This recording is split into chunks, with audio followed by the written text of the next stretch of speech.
रामायण में राम जी ने पूछा, बताओ मेरी सीता कैसी है? तो हनुमान जी क्या कहते हैं? अति शोकेन अति पीड़िता, अति शोक में है, अति पीड़ित है। आपने क्या किया?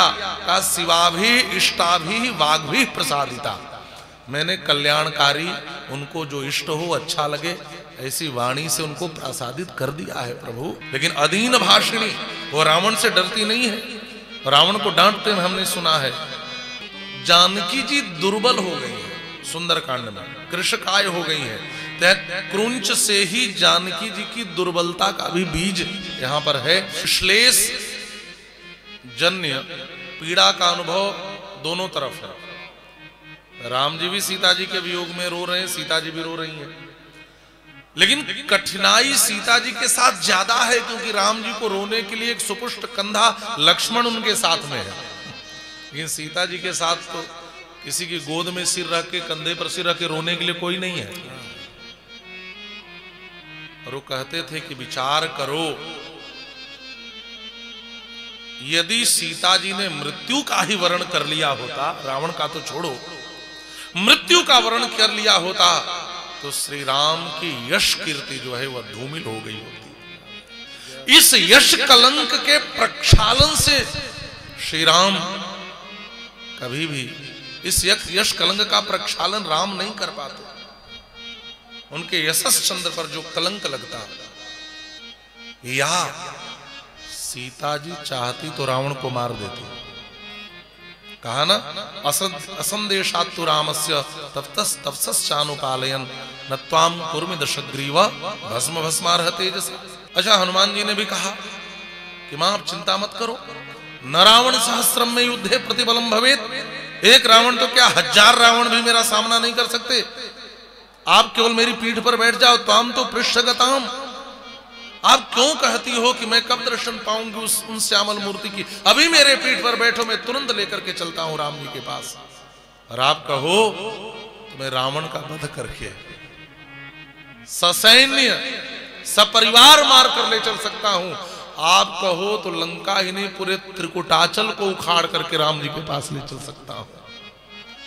इन माता सीता ने कहा, हनुमान ना मैंने मारा है ना मारने दूंगी। यदि मैं मार देती या तुम मार दोगे तो आर्य पुत्र के यशचंद्र पर लगा कलंक कभी मिटेगा नहीं। तत्तस्य सदृशम भवेत्, उनको जाकर के संदेश दो कि मैं यहां हूं, रावण ने मेरा अपहरण किया है, वो आए, रावण का वध करके सम्मान मुझे यहां से ले चले, तब मेरे पति के यशचंद्र पर लगा हुआ कलंक मिटेगा। राम जी ने कहा, जिसने मेरे यशचंद्र को इतना बढ़ाया है, उसके असली चरित्र को दुनिया कैसे जानेगी? उस सीता चरित्र की रचना होनी चाहिए। प्रश्न उठा, सीता चरित्र की रचना कौन कर सकता है? का जो पूतात्मा हो, जो पावित आत्मा हो, जो पवित्र आत्मा हो, जो भावित आत्मा हो, वही सीता चरित्र की रचना में समर्थ हो सकता है। महर्षि भावित आत्मनः, महर्षि वाल्मीकि के लिए बारंबार यह शब्द प्रयोग है। भावित आत्मा ने माने पवित्र आत्मा, पूत आत्मा, जिसका हृदय पवित्र हो। तो राम जी ने महर्षि वाल्मीकि को चुना, और राम जी ने 3 प्रकार से प्रयास किया, मन से, वचन से और कर्म से। राम जी के मन है नारद जी, भगवान के मन के अवतार भी उनको कहा जाता है, मन का अवतार। भगवान के मन में कोई बात आती है, नारद जी तुरंत वहां पर उपस्थित हो जाते हैं, उस लीला में सहयोग करते हैं, है ना। कन्हैया के मन में बात आई, कंस का वध करूं, तो नारद जी कंस के पास पहुंच गए। क्या हालचाल?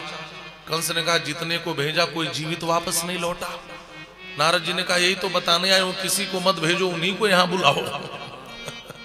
अब भेजो मत। और यहां भगवान से आकर कहते हैं, प्रभु भूमिका बना दी, बस जाओ उसका भी उद्धार कर दो। तो भगवान के मन में जो आता है, नारद जी उसको पूर्ण करते हैं। तो महर्षि वाल्मीकि के पास नारद जी का आना माने भगवान ने मन से प्रयास किया कि सीता चरित्र की रचना हो जाए। मूल रामायण का उपदेश कराया नारद जी से, लेकिन फिर भी सीता चरित्र की रचना नहीं हुई। तो राम जी ने अपनी वाणी से वचन से प्रयोग किया, वचन से प्रेरित किया। राम जी की वाणी क्या है, वचन क्या है? कहा शारदा है, सरस्वती है। और मानुषाद प्रतिष्ठाम त्वमगमः शाश्वती ही समाहा यत् क्रौंच मिथुनादेकम अवधि ही काम मोहितम। यह सरस्वती को प्रकट करा करके मानो राम जी ने वचन से प्रयास किया, फिर भी सीता चरित्र की रचना नहीं हो पाई। तो भगवान के कर्म है ब्रह्मा जी, भगवान के कर्म है ब्रह्मा जी। भगवान के मन में जब यह अवधारणा प्रकट होती है एको हम बहुत श्यामा, तो भगवान के नाभि से कमल, कमल से सबसे पहले ब्रह्मा ही प्रकट होते हैं और ब्रह्मा से कहते हैं सृजन करो। तो भगवान के कर्म है ब्रह्मा, और ब्रह्मा जी को भेजा। मन वचन कर्म तीनों से भगवान ने प्रयास किया, लेकिन सीता चरित्र की रचना नहीं हो पाई। क्यों नहीं हो पाई? का सीता जी करुणामयी है। उस करुणामयी के चरित्र को लिखने के लिए जितनी करुणा चाहिए उतनी करुणा अभी तक महर्षि वाल्मीकि के हृदय में प्रकट नहीं हुई। किसी ने कहा एक क्रौंच पक्षी को मरते देखकर, क्रौंची को तड़पते देखकर जिसका हृदय रो उठे, क्या यह करुणा कम है? राम जी कहते हैं बिल्कुल कम है। वह सीता की उस वेदना को नहीं समझ सकता, अभी इतनी करुणा नहीं आई है। अब लगता है करुणामयी भगवती श्री जनक नंदिनी को महर्षि वाल्मीकि के आश्रम पर भेजना पड़ेगा, तभी सीता चरित्र की रचना संभव है। और इसकी भूमिका, इसकी लीला बनी। मित्रों ने आकर के भरे दरबार में कहा कि श्री जानकी जी को लेकर अयोध्या के चत्वरों पर, चौराहों पर कुछ बातचीत हो रही है। देखिए श्रीमद् वाल्मीकि रामायण में किसी धोबी की चर्चा नहीं है। ये मैं स्पष्ट रूप से इसको स्पष्ट कर दूं कि वाल्मीकि रामायण में किसी धोबी की चर्चा नहीं है। चत्वर कहते चौराहे पर, माने चर्चा आम हो चुकी है, लोगों के बीच तक पहुंच चुकी है कि रावण के यहां रहकर आई हुई श्री सीता को श्री राम ने कैसे स्वीकार किया। श्री जानकी जी को लेकर एक अपवाद फैला। राम जी ने विचार किया और चिंतन किया, और वर्तमान में यह जो प्रसंग है ना, यह सच में मनन के लिए और चिंतन के लिए आवश्यक है। क्योंकि इस प्रसंग को लेकर बहुत से लोगों ने बहुत प्रकार के भ्रम फैला दिए हैं, और कुछ लोग अपनी बुद्धि से इसका सुंदर समाधान न ढूंढ पाने के कारण इस प्रसंग को प्रक्षिप्त बतलाने का बहुत बड़ा प्रक्षिप्त बताने का कुचक्र ही चला दिया है। तो श्री जानकी जी का पुनर्वनगमन जो लोग नहीं समझ पाते, वह इसको प्रक्षिप्त कह के और वाल्मीकि रामायण के उत्तरकांड पर प्रश्न उठाते हैं। अस्तु, एक शब्द और फैल गया, सीता परित्याग। सीता परित्याग जैसे शब्द का प्रयोग भी उचित नहीं है। आप सोचेंगे या कहेंगे कैसे और क्यों? का यदि श्री राम ने सीता का परित्याग किया होता तो स्वर्णमयी सीता बनाकर अपने पास रख करके यज्ञ कार्य में कभी भाग नहीं लेते। आप समझ गए? यदि परित्याग किया होता तो फिर स्वर्णमयी सीता को कैसे बैठाते अपने पास में? और स्वर्णमयी सीता बना करके उन्होंने अपने पास में बिठाया।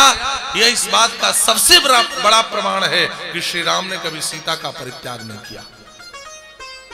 फिर इस प्रसंग को कैसे और किन रूपों में, किन अर्थों में देखा जाए और कैसे समझा जाए? तो पहली बात जो हमारे आचार्यों ने की, वक्षे तमाचार्य परंपरात्म की बात यदि कही जाए तो श्री जानकी जी का जो वनगमन है, इसको वनगमन कहना ज्यादा उचित है। जैसे श्री राम वनगमन, वैसे श्री सीता वनगमन। पहली बात तो यह कि सीता चरित्र की रचना तभी संभव होगी जब माता सीता महर्षि वाल्मीकि के आश्रम पर जाएंगे। दूसरी बात, राम जी ने ऐसे ही वन नहीं भेज दिया, पहले विचार किया। अब जरा हम लोग भी विचार करें। और कुछ विचारक यह भी कहते हैं, एक भोजपुरी काव्यकार ने तो लिखा है कि प्रभु जब वो वन को गई और आप जब वन को गए तो माता सीता भी पीछे पीछे गई, तो सीता जी बन जाने लगी तो आप भी पीछे पीछे क्यों नहीं गए? तू बन गईला तो ऊ बन गईनी, और ऊ बन गईनी तू काहे ना गईला ऐसा लिखा है उन्होंने। और ऐसे ले लेकर के तमाम विमर्श खड़े किए गए।